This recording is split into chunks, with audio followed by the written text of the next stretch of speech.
Jonathan Bucket, normal opening. This is My Hero Academia. I think I sang it right that time. I hope I did. I think you did. Hey, Federico, what's going on? All right, a little bit of a different episode this week. And here's the thing. We record these for Patreon. A few of these have not come out yet. I think I'm like 3-ish behind. Yeah. But I think technically this would be volume 20. We had somebody call us out on Twitter earlier today. Oh, really? Yeah, one of our own. Wow. Well, you know, he's been, I'll call him a day one. He's been around since the beginning. Okay. Oscar Palomar, Satan Sinister 6 alumni. He called me out today. He's like, hey, what's up, man? Like, I just, tweet random bullshit because I hate Twitter. So every once in a while I see a good tweet and I'm like, hey, what's up? Let me talk shit on that. I think today it was hashtag Stupid Flanders because yesterday was National Left-Handed Day or some shit. Oh. Mark Campbell had a really good tweet. So I retweeted it with hashtag Stupid Flanders. Oscar likes it. And he's like, hey, by the way, noticed you guys aren't putting shit out every week. What's going on with that?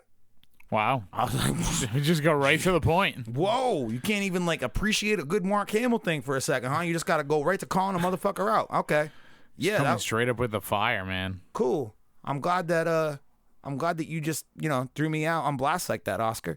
So I figured today me and Feds had plans to do a Plus Ultra. So Plus Ultra. volume 20, I believe we're going to be Damn. talking about episode 39 today, Encounter at the Mall. At the mall. At the mall. At the mall. Episode 39, it's the last episode of season 2. And we're going to be talking about that one in a few minutes. But I figured I'd make it public because, Oscar called me out like a few hours ago. That being said, Oscar is a Satan Sinister 6 alumni, year 1. So we've got the anniversary show, the 2-year anniversary show coming up. I think it's looking like the date for recording is going to be Saturday the 24th. Anyway, we're putting this one out on the public feed, Plus Ultra Volume 20, to say fuck you, Oscar, but also to say fuck you, Carlton. But if you want to be considered for the Satan Sinister 6, time's a ticking, baby, all right? If you're not on the email list, odds are you're not getting picked. Let's be real. There's several dozen on the email list, let's say. So I've got more than enough people to pick from just there. Yeah. And, if they cared enough to sign up for the email list, I feel like that automatically gives them a major leg up over all those other competitors. Obviously, if they're a patron, Dragon Ball what the fuck is our fucking podcast called? Patreon.com/Dragon Ball Super Dope. That's that. That's the one. Yeah, if you're a supporter there, dope. If you're not, maybe you won't think about it. We got a lot of shit, including lots of My Hero Academia podcasts, OG Dragon Ball podcast, uncut episodes of Dragon Ball Super Dope, Death Note Super Dope, which, by the way, we're almost done with. Maybe we'll record those last few episodes soon. Hopefully. Yeah. So, yeah, that's pretty much the housekeeping shit this week. Federico, I don't know if you've ever done a real public podcast. I don't know if you've appeared on a No, I don't think I have. Death Note Volume 0. Oh, yeah. That's right. That may be the only one that we released at the public feed that you were on. Nope. There was another one, too. We did... After I finished watching My Hero the first time. No, after I had finished watching it, you brought me in and asked me all the important questions. Yeah, we did a whole recap of the first 3 seasons, right? Yeah. All right. I'm pretty sure that one's up on the public feed. But me and you have done a bunch of the Plus Ultras, like individual episodes, sometimes double up episodes on the pod. We're at episode 39 today, end of season 2 Encounter. Let's go to the mall. That'll never get old. No, it really won't. Unforgivable will never get old. So we'll do the episode review here. We'll listen. We got a few voicemails in as well, but we'll save the voicemails till the end of the show. Yeah, that's probably the best way. Yeah, because those things are always train wrecks. Yeah. Fucking train wrecks. Anything else going on in your world? We went to see Maiden the other day. That was fucking dope. I didn't see you the whole time, but I was there with Dan and Mike Norm. Mm-hmm. A lot has happened. Yeah. A real lot has happened. So the day we went to see Maiden, I went to my aunt's house where we used to record and started, pre-gaming, getting ready. Dan came and met me. Before that, though, I walk in. I'm like, what's up, Amber? What's up, Mike? How y'all doing? Vaping Mike Norm, where you been? He's like, not on your podcast. However, I will be getting married in a few months. They get married in November. Really? Yeah. And I was like, all right, cool. They've been engaged for a couple of years. Well, yeah, I know that. But I walked in the house and I was like, what's going on, guys? They're like, well, we're getting married in a few months. It's like, oh, okay. Well, what's up? Are you guys like pregnant or something? They're not. They just want to get their own place and get their act together in terms of, their own adulthood bullshit, whatever. And then I'm like, well, that's cool. Good for you guys. Let me know the details. I'll obviously be there. And Amber's like, well, no shit, you'll be there. You're the best man. Wow. And I was like, what? And I look at Mike because he's sitting right there. Yeah. I was like, yeah? Yeah? He's like, yeah, man, I don't have any other friends. And I was like, yeah, I know. I know that, but I feel like she just robbed you of the opportunity to tell me or whatever that whole thing is. He's like, yeah, I would have been weird about it anyway. And yeah, we're going to have a bachelor party. Woo! So in the midst of all that, I got Dan coming over to go see Iron Maiden. And I'm like, Mike, you got to come to Iron Maiden now. Yeah. It's a fucking... Iron Maiden fucking rules, man. It was a buck wild time. We got to go. It's a great time. It took him a while. Like, I literally almost had to drag him out of the house. It was bad. Did you buy a ticket? Just take him out by his collar. I literally was ready to shove this dude into this. She's like, well, I got to shower. I'm like, okay, you've said that 4 fucking times over the last hour. Take a shower. Go shower, man. You smelly, labor-induced, sweaty, gross, greasy, dirty. Go take a shower. Go take a shower, man. So we did. Then we went to the show. It's wild. Dan and Mike's first time at a Maiden show. Dan too? Yeah. Neither. Wow. Of them. And the thing about Dan was his fucking girl almost bought him tickets to a Slayer show instead. And he's a huge Slayer dude. So when she got him tickets... better go see them because they're retiring soon. Exactly. And he was kind of upset about that. He's like, oh, well, I've never seen Maiden.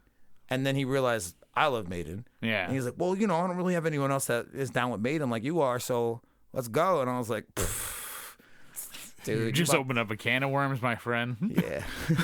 This night about to get metal.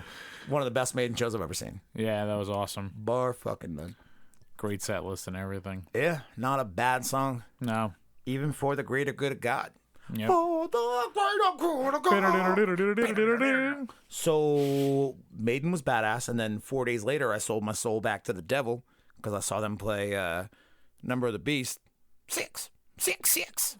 The number of the beast. And I went back to a goddamn mortgage job through the end of the year.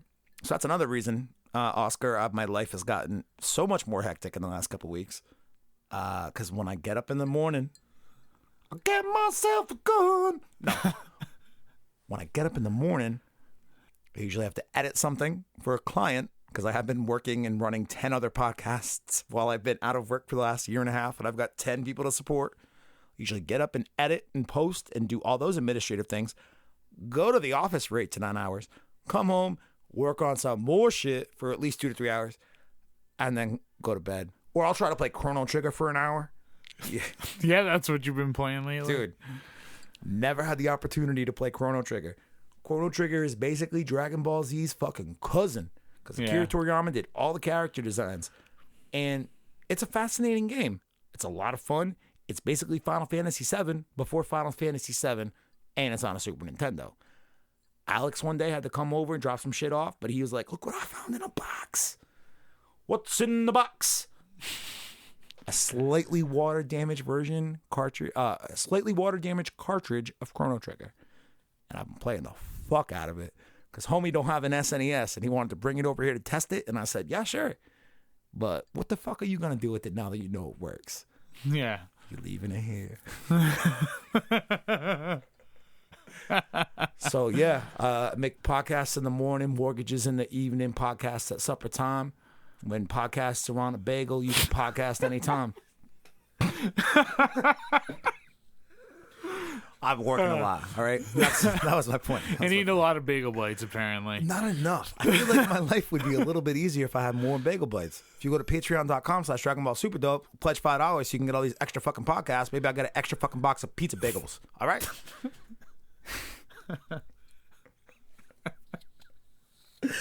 All right, episode 39, Encounter.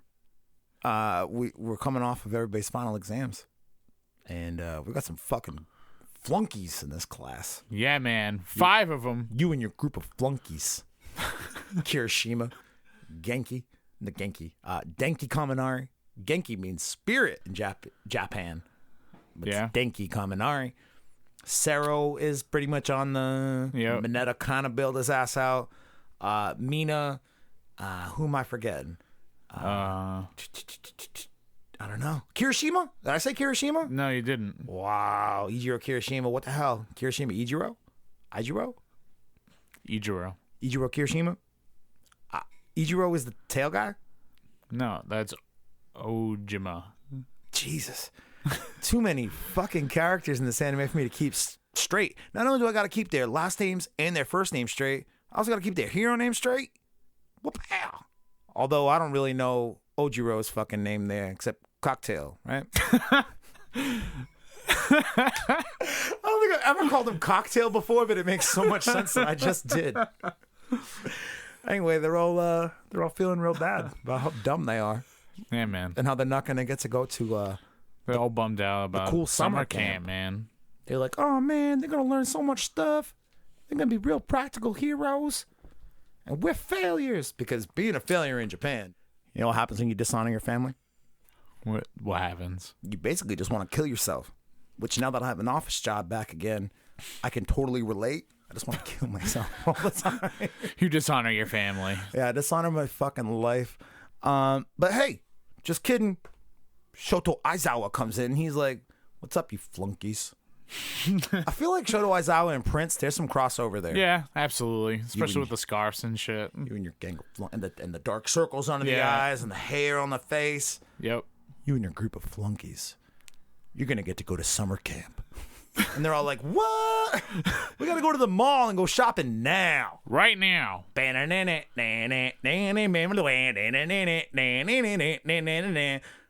Atashi no Hiro by Lisa. That's the name of that song. Want to know how I know? Because you wrote it down. That, because I forget the name of it, the title of the song. I knew that it was sang by Lisa. L-I, capital L, lowercase I, capital S, lowercase A. Lisa. I knew that it was sang by her, but I didn't know the name of the song. No, because why would I? I only listened to it on my Spotify playlist like 5 times a day. It doesn't have the name of the song on your Spotify? Of course it does. Then why don't you know the name of the song? How you think I'm just looking at my phone the entire time I'm listening to a song? Yeah? No. Who does that? No one. Exactly. Atashi watata go do do hai. Too much. Date Atashi no Hiro by Lisa. Cue that shit as we go to the mall. Because we got to get some supplies. So they go out like as a class. I get there. Their first time as a class, by the way. When they all fucking go separate ways. They're like, I want to get a backpack. I want to get some shoes. I want to get a fuck mannequin if you're Mineta. A fuck mannequin. Fuck mannequin. That's a very like. I want to get some bathing suits. Fuck mannequins. That's the right word. Fuck mannequin.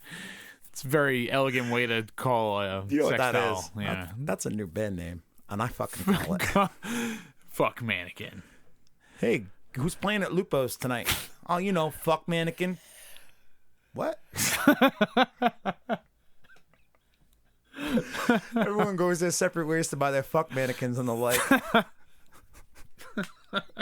And Deku and Achako, Batgirl Achako, are left behind just to be like, hey, what's up? You want to shop together? And she's like, okay, maybe.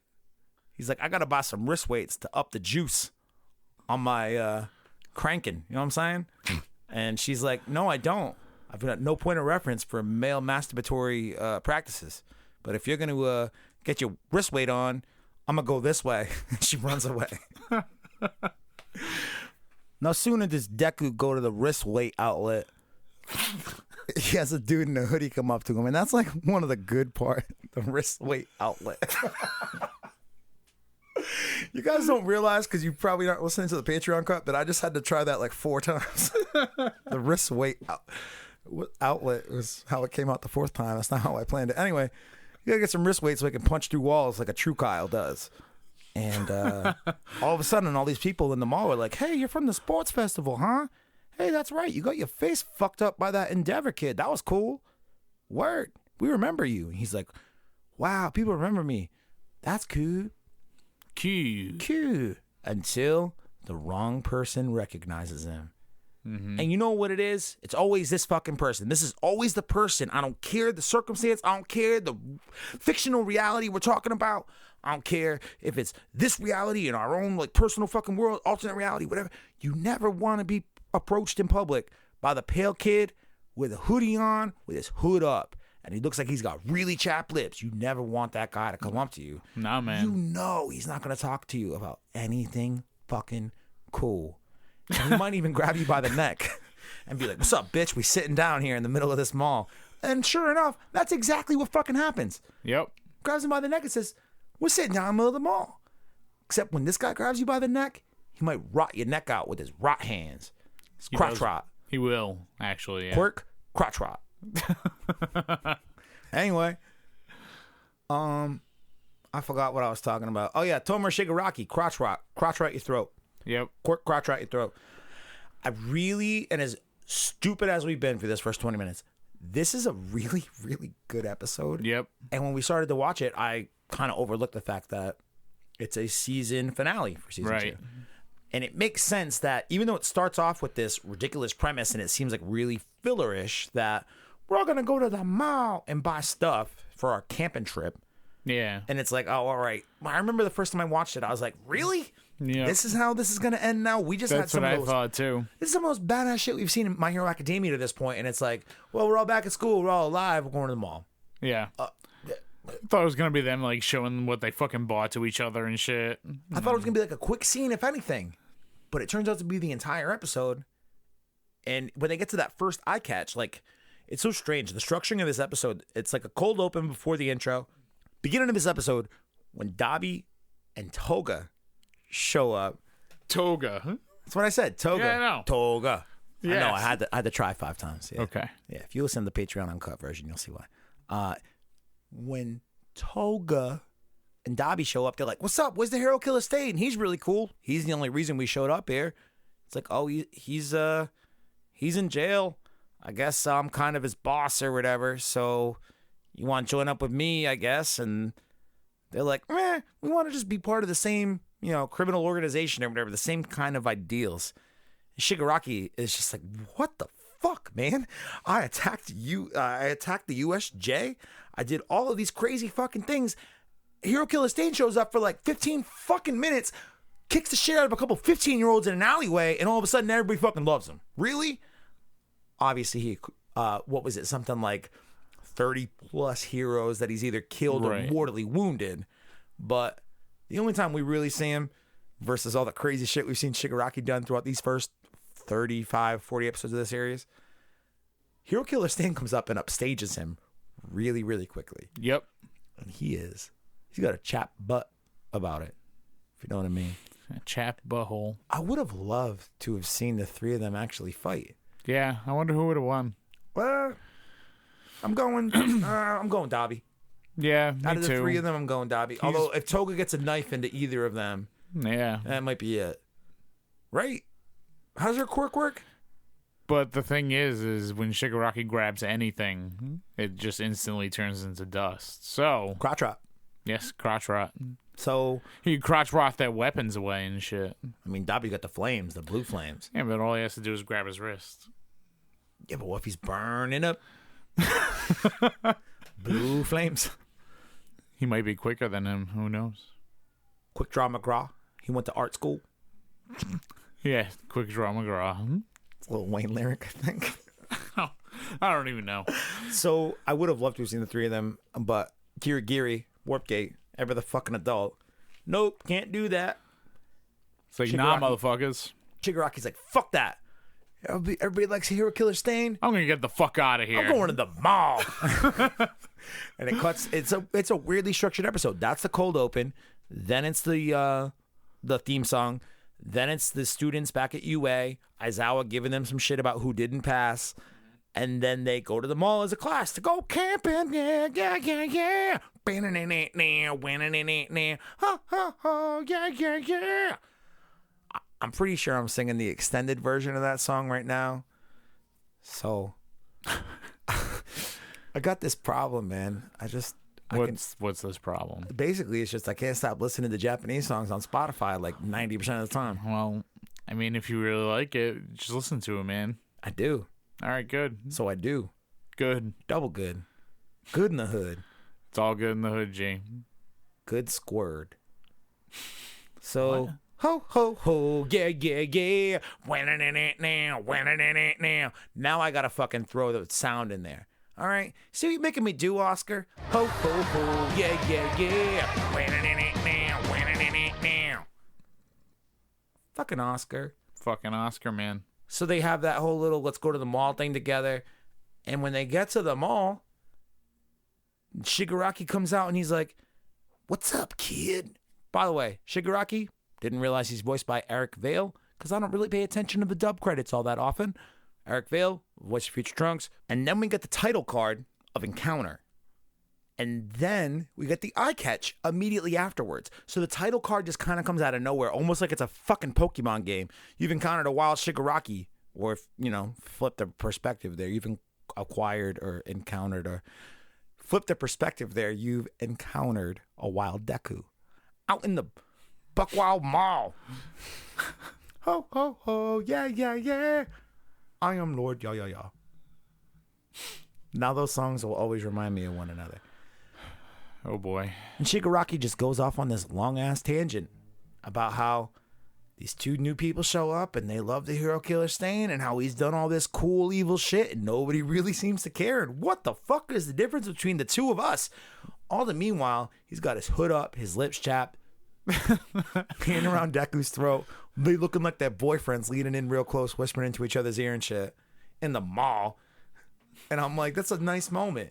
Except if you take that hood off, y'all would be really scared. Because that man real scared. He's ugly. He ugly. Ugly. You are ugly, man. Ugly. And I like that. I like this. I almost said the word encounter, which is obviously the title, but I like this conversation between the two of them a lot because, I mean, first, you don't get to see them interact directly all that much, if ever. Barely ever.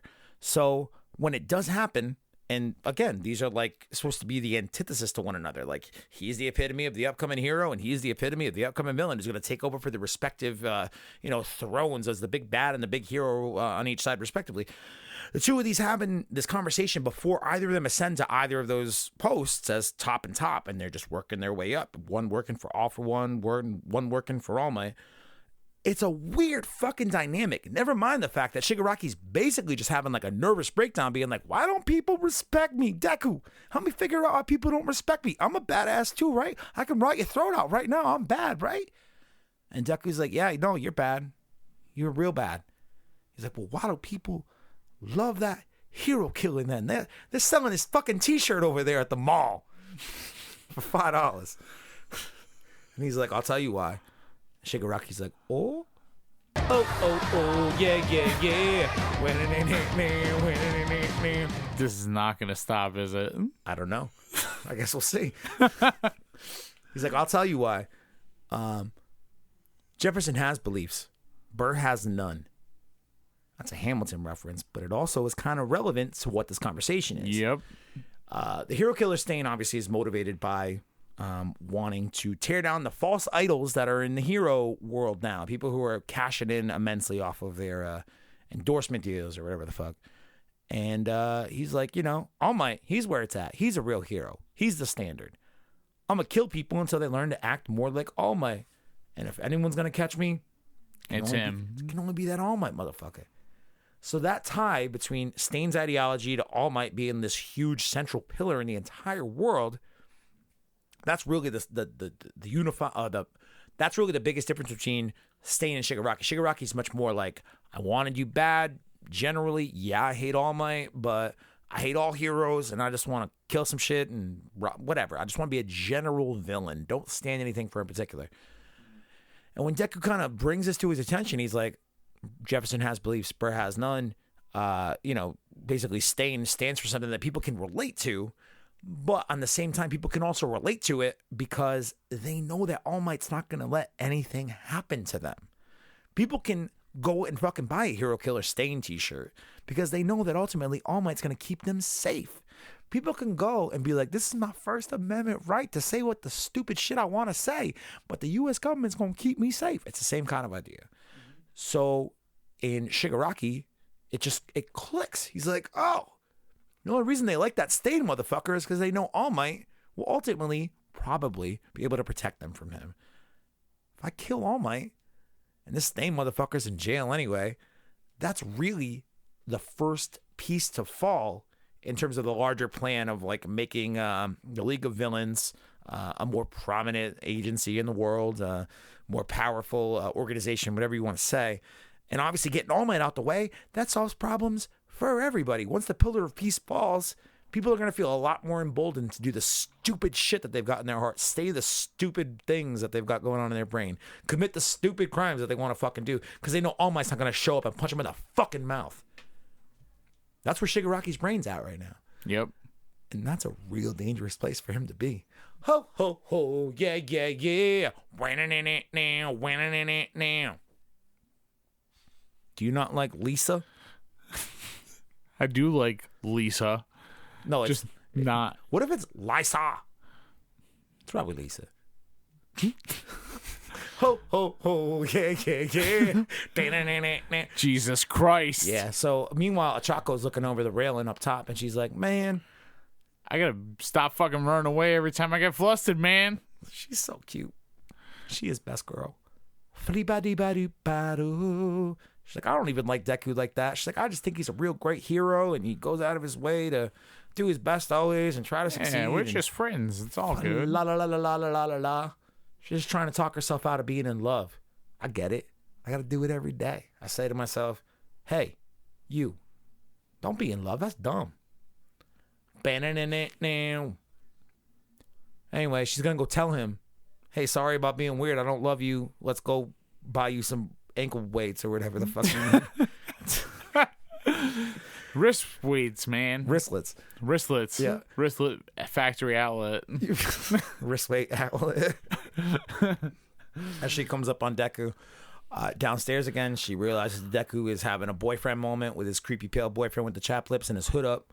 Yep. She's like, Deku, I'm coming to tell you that I don't love you, but now... This is a friend. This is some guy you know. She's like, is this your boyfriend? And he's like, oh shit, your girl's here? Peace. Ho, ho, ho, and runs away. And Deku does have, that moment after he catches his breath and holds his neck dramatically. He's like, Shigaraki! The fuck's he say to him? What does All for One want? And he's like, I don't know. I don't fucking know, man. All I know is I know what I want. Peace. I'm gonna go fucking figure out a way to kill All Might. Last line excluded, obviously, but he's like, I don't know. Later. And he leaves. So he catches his breath. Him and Achako call the cops, whatever. Deku goes to talk with Tsukayuchi, All Might's cop boy. And cop boy? Cop friend? Cop friend. Cop colleague. Yeah, that works too. Cop boy just feels like it feels wrong. Just, gives him the whole, the whole thing about you did great, you kept calm, you saved lives because you didn't panic. And honestly, that's another thing that I feel like doesn't get brought up with the hero thing. I mean, basically the idea of being a hero, as All Might has said it a couple times in the series now, it's like the very essence of being a hero is interfering where you don't technically have to. Yep. Granted, Deku didn't interfere somewhere where he didn't technically have to, but he had enough presence of mind to keep calm, carry on, and not get his throat crotch-rotted. What I really like is once he gives Tsukayuchi the entire, account of what happened. Yeah. Dad Might shows up with his crazy Vince Neil fucking crazy hair. Vince Neil. Yeah, looking weird. Looking much thinner than Vince Neil does these days, that's for sure. Homie's shaped like a double keg. Yeah, man. He looks what like a double keg is? Yeah. I don't. I just made it up, I thought. Yeah, well, no, you did make it up, but I mean, I know what you're talking about. It's two kegs side by side. This motherfucker looks like the abominable snowman from Rudolph the Red-Nosed Reindeer, man. You talking about Vince Neil? Yeah. Yeah, man. Oh my god, I'm thinking of his stupid fucking face on top of like. Dude. My dad used to have an abominable snowman thing on his Christmas tree as like the topper. Dude. And I'm just thinking of a drunk Vince Neil trying to fucking sing at Live Wire or something. I'm alive. With his tongue hanging out and shit. Dude. Look at this. This is like. Oh my god. Dude, he is, right? Vince Neil, Abominable Snowman. Don't get confused. Send me that, please. Okay. That's going to be an Instagram post for us as a tie-in for this episode. Be sure you go follow us on Instagram at DBSuperDope. While we're at it, Twitter too, at DBSuperDope1. Just the number 1. You wouldn't spell out 1 because that would make literally almost no sense. Unless shit. Unless DB Superdope with the number 1 was already taken. In which case I'd be like DB Super Dopeon. Dopeon. That's how it would play out. Dopeon. Super Dopeon. Dopeon. So yeah, go follow us there so you can see this cool Vince Neil. Vince Neil is the Abominable Snowman. It's pretty much his name now, Vince considering Neil. how he looks. Because he looks like he's 1 meal shy of death. Dad might shows up, picks up his son Deku from school or the police station, or whatever the fuck Deku's getting into today. I don't know. I'm Dad Might. I got to be fucking All Might during the day, Dad Might at night. And then his mom shows up around the corner. She's like, ba-ba-da-ba-da-ba-da. She cries. She's upset. She can't handle this. Here is one of the most interesting questions I think comes up in this episode, and I think to the series to this point. Deku, for whatever reason, after he assures All Might everything is okay, he's like, I have a question for you. I wrote it down with the quote, so I'm going to get ready, patrons. And Deku just very clearly, blankly says to him, do you have times you can't save all the people that you want to? First of all, Deku, what are you fucking for? No shit. All Might wants to save everybody all of the time. He's All Might. That's exactly what All Might does. However, All Might isn't, say, Superman, who can hear the cries of anybody in the GD world who might be calling out for his help, which I think is interesting that All Might says exactly that. He's like, yeah, of course. Yeah, I can't save everybody all the time. I know that there are people out there probably right now calling out for me to come save them because they know who I am. I'm this big central pillar of peace throughout the world, not just Japan, the entire world. These people know me all around the globe. They might be wishing for me to come save them right now. They could be in the worst of worst situations, and I'm here talking to you. I've got no idea. I'm only human, dude. I can only do what I can do. And I feel like that's a really sombering kind of perspective for Deku, to take in. He's like, wow, even my fucking childhood hero, even though he's the person that I, in my brain, will be able to save anyone from anything, always, he's telling me right here he can't. And that's kind of a powerful moment for Deku, for him to realize he can't save them all, but the ones he can save, he has to try to save, maybe. Maybe that's what it is. Or just like getting comfortable with the idea, or trying to get comfortable with the idea that you really can't. You do what you can, and you have to be okay with that because you can't do everything. Right. And that's sort of from the hero perspective, that's where, Deku's mindset leaves off. Tsukauchi and All Might have that little one-to-one as Deku walks away with his mom, with the kitty cat, Sansa. Yeah, Sansa. And it was a male cat, I'm pretty sure. Yeah. He brings them home, and then Tsukauchi and All Might have that little one last fight. All for One's coming back for one last fight. And I'm like, dun, dun, dun, dun, dun, dun, dun. Give me the credits because I'm ready to watch season 3 and y'all motherfuckers fight like 6 episodes from now. Because they do, man. They give you that fight so early in season 3 when it gets there. Mm-hmm.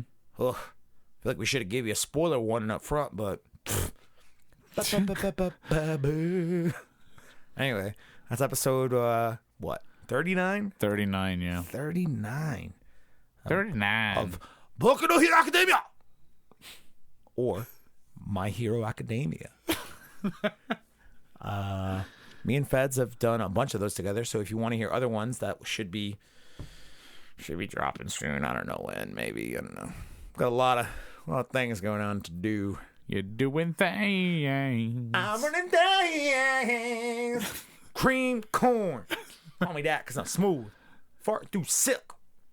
We do have voicemails. Ooh, voicemails, huh? Yeah, I haven't pre-listened to these. Normally, I at least tried to do the read-through to see kind of, but like the Google Voice Translate is not always accurate. Right. I'm pretty sure one of these starts off with super dope, obviously, but I'm pretty sure the Google Translate put it through as like stupid hope. Yeah, stupid hope. New name. Stupid hope. Stupid hope. Oh, did we just kill our own name with that? We might have. Fuck you, Google Translate. Let's listen to this first fucking voicemail. Okay. Stupid up. It's Rodney again, the college student in California. I was just calling. We just got done listening to your podcast with Baby Darren. You guys are amazing. Keep up the good work. And I just want to say the Super Dope Army is an awesome name. It's an awesome name. And it's kind of a throwback to OG Dragon Ball with the Red Ribbon Army. So the Super Dope Army is awesome. Good call. Guys, stay super dope. Super. And I'll leave some more fucking emails and fucking voicemails and nice save. fucking Patreon and whatever else you fuckheads do. Fuck all right. Peace. Rodney, we love you, baby. So last we had Dan. If you haven't listened to the Baby Jiren Comes the Super Dope episode, you'd need to. We had Dan throw out a couple of interesting military related terms. Super Dope Army being one of them. Also, Ohio Super Dope. And I was like, whoa! I spent way too much time fucking fighting with you white nationalist pricks on the internet to fucking have me do a Heil anything. I'd rather jump the fucking bridge and burn this podcast. Yeah, man. Super Dope Army, though. Yeah, it's dope. I'm down. Super dope. Super dope, man. Plus, Rodney tied it back to OG Dragon Ball with the Red Ribbon Army. Realize you've got no point of reference for what that is. Nope. But I wish you did. Watch Dragon Ball. Just do it. Dude, if you start with OG Dragon Ball, that's how you get in. If you tried to start with Dragon Ball Z, you'd be like, yo, this is a bunch of muscle heads trying to choke each other out with their cock beam dicks. Cock beam dicks? Cock beam dicks. Yeah, it's basically who's got the biggest cock beam. But it comes from their hands instead, you know what I'm saying? Anyway, you start with the OG Dragon Ball. That shit is so funny. It's legitimately, I think, a comedy first and then a martial arts show, manga, whatever, second. As with Dragon Ball Z, it goes martial arts, sci-fi, and then sometimes some comedy. Like, much different than Dragon Ball Z. So yeah, bringing it back, Super Dope Army, Red Ribbon Army. If you, I'm down with it. You want to be part of that Super Dope Army, be maybe part of that Satan Sinister Six. Super Dope Army of Darkness, actually, was another one that we had. Like, so long as there's a geek reference tied to it, I'm okay with it. Super Dope Army of Darkness. All right, Bruce Campbell, Sam Raimi, Army of Darkness. Okay. Fucking Super Dope Army, Red Ribbon, whatever. That's fine. Yeah, nothing else, though. None of that fucking throwing your hand straight up in the air shit. No. I'd really rather literally kick you into the Grand fucking Canyon. I will. I fucking will kick you into the Grand Canyon. All right, we got another voicemail. You ready? Oh, who's this one? Do you know who it's from? No, I know it's not Rodney. I wish it was, though, because I love the way he starts his voicemails. I think Rodney's a fucking candidate for Satan Sinister 6 this year, man. We got a few candidates, I think. We got a few people. Rodney came in strong in the last few weeks. Obviously, Timmy Jones, the legend grows of Timmy Jones. If anybody tried to discount him, we got Jake out in Michigan. Oscar is obviously Satan Sinister 6 alumni. He was definitely in the first 6 in our first year. But I don't know, man. He stayed consistent. He still listens to us and the other Dragon Ball podcasts and the other anime podcasts. But wow. Yeah, Oscar is a podcast fanatic. Like, I think Oscar might like podcasts more than I do. And I make pretty podcasts hard. for a living. Yep. For real. Yeah, Oscar definitely, I think, is going to get a nom this year. I don't know, though. Timmy, Rodney, Jake, I think y'all are definitely in the running. We'll see who else. I got to kind of go and comb back through the social media and see who I interact with, because sometimes y'all run together into one person. That's not a commentary on you. That's a commentary on my mental state most of the time. Just one big fucking fog. Anyway, let's get to the next message.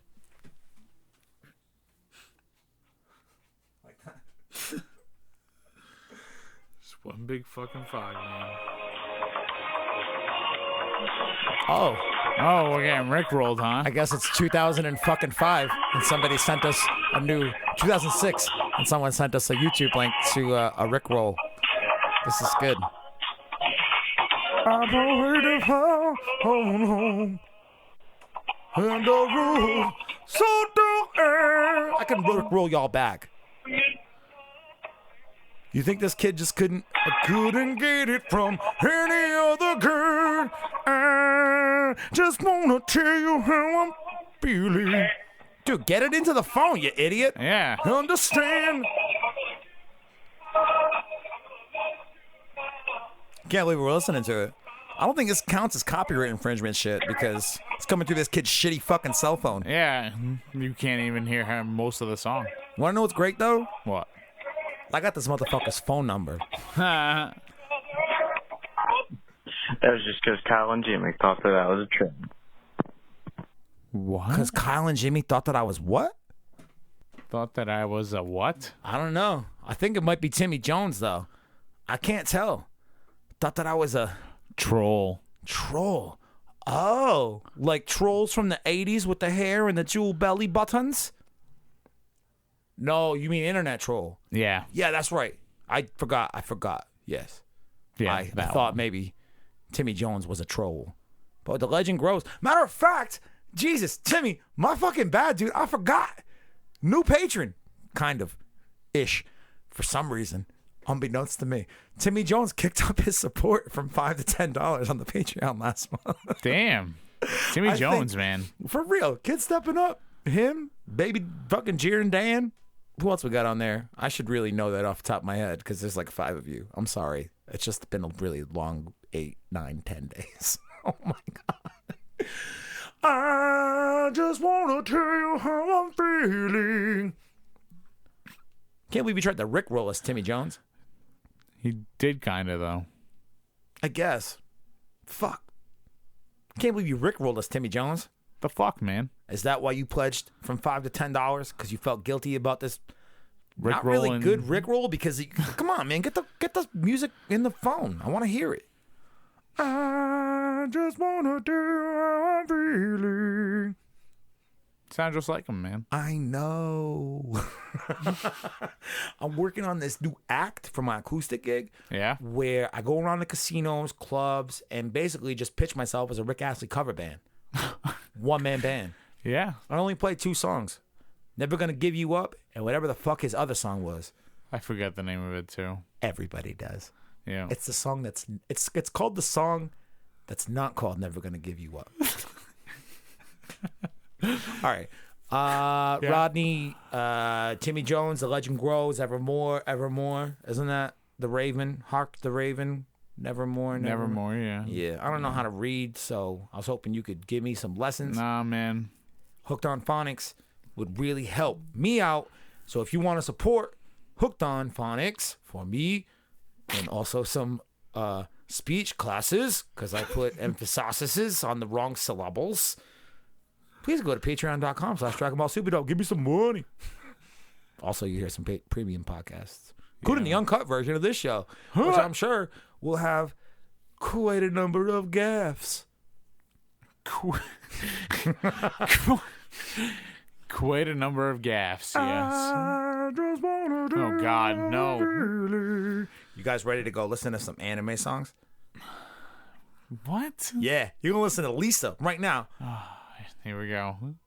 I forgot the break part that I like, though.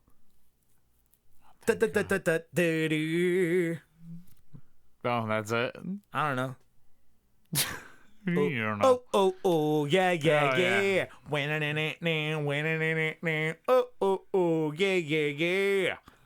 All right, that's going to do it. Dragon Ball Super Dope. Although today is Super Dope Plus Ultra. It's all the same. It's all the same now. Just Super Dope. Yeah. Just Super Dope. You're creating an empire, man. No, definitely not that. However, I will keep calling it Dragon Ball Super Dope because if you look up Dragon Ball Super on things, Dragon Ball Super Dope comes up because you're like 3 out of 4 Google? words. Not Google, really, but like Apple Podcasts, Stitcher, Spotify, Google Podcast. I don't know that we're on Google Podcasts. If you have a fucking Android phone and you use Google Podcasts and you listen to us on there, I want you to email me, all right, for real, because I have a lot of questions about Google Podcasts. I've been running into that bullshit for the last couple weeks with a client of mine. I got it figured out for one person. I don't have it figured out for Super Dope, I don't think. But if you do listen on Google Podcasts, please email me at dbsuperdope@gmail.com. You can also get on the email list that way, and I'll send you all sorts of random weird shit and be like, hey, what's up? What you doing? Like at random times of the day. It doesn't happen all the time, but I'll pop into a motherfucker's inbox just because on a random Tuesday at 4. Damn. Ho, ho, ho, yeah, yeah, yeah. Normally I end this one with not the Super Dope ending of whatever. It's gonna raise my hand with a peace sign. Carlton is a fucking asshole.